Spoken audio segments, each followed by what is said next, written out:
নমস্কাৰ ভক্তমান বৈষ্ণৱসকল, মই যোৰহাট ভগামুখৰ ৰূপান্তৰ আহিছিলোঁ মই তিয়কলৈ।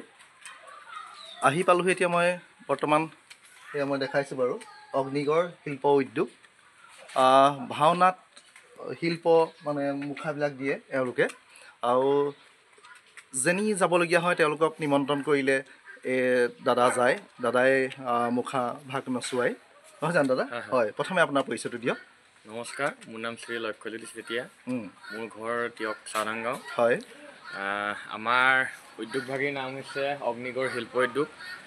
মই আপোনাৰ জাজি জৰাবাৰী গুৰুগৃহত থাকি পানি শিক্ষা গ্ৰহণ কৰিছিলোঁ। মোৰ গুৰু শ্ৰী প্ৰদীপ হাজৰিকা, জাজি জৰাবাৰী, তেখেতৰ যিভাগ উদ্যোগ সৃষ্টিকামী শিল্প উদ্যোগ, তাতে থাকি শিক্ষা গ্ৰহণ কৰি বৰ্তমান তেওঁৰ অধীনত আৰু অনুমতি সাপেক্ষে মই 2023 চনত আমাৰ নিজ গৃহতে অগ্নিগড় শিল্প উদ্যোগ নামেৰে এটি উদ্যোগত স্থাপন কৰিছিলোঁ। আৰু সেই উদ্যোগত আমাৰ ভাওনা, ভাগৱত বা অন্যান্য সাংস্কৃতিক যিখিনি কাৰ্যকলাপ, আপোনাৰ বিহুৱেই হওক, আপোনাৰ বাঁহৰ তোৰণ, ভাওনাত ব্যৱহৃত মুখা, ভাগৱতৰ দৃশ্যসজ্জা, আপোনাৰ যিখিনি বস্তু প্ৰয়োজন হয় এই সাংস্কৃতিক লাইনৰ সকলোখিনি বস্তু আমাৰ ইয়াত উপলব্ধ। আৰু প্ৰয়োজন সাপেক্ষে আমি কাৰোবাক যদি প্ৰয়োজন হয় ইয়াত নিৰ্মাণো কৰি দিয়া হয়। বাকী তেনেকৈ ৰাইজৰ আশীৰ্বাদত আমি অবিৰাম গতিৰে কাম কৰি আছোঁ। মই মানে শুনি আছিলোঁ দাদাৰ নাম, কিন্তু আহিও আছোঁ, সময়ৰ অভাৱ সকলোৰে, নহয় জানো দাদা? হয়, আজি পটককৈ মই আহিলোঁ, দাদাকো পালোঁ, ভাল লাগিলে। এতিয়া দাদাই সবিশেষ ক'লেই, পোনপটীয়াভাৱে যোগাযোগ কৰিলে দাদাৰ কণ্টেক্ট নাম্বাৰটো আপুনি? কণ্টেক্ট নাম্বাৰটো আছে, আপুনি হয় পৰাপক্ষত দিলে হয়, আপোনাৰ যদি মনত আছে কৈ দিয়ক।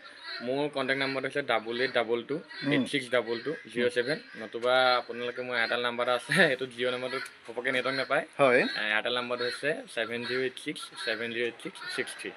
হয় হয়, সকলোৱে যোগাযোগ কৰিব পোনপটীয়াকৈ, তেওঁ দাদাই নাম্বাৰটো দিলেই।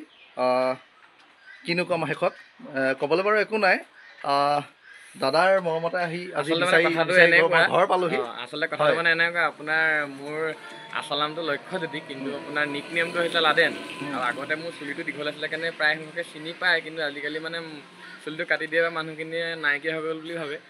তথাপিও ৰাইজৰ আশীৰ্বাদত কাম কৰি আছোঁ।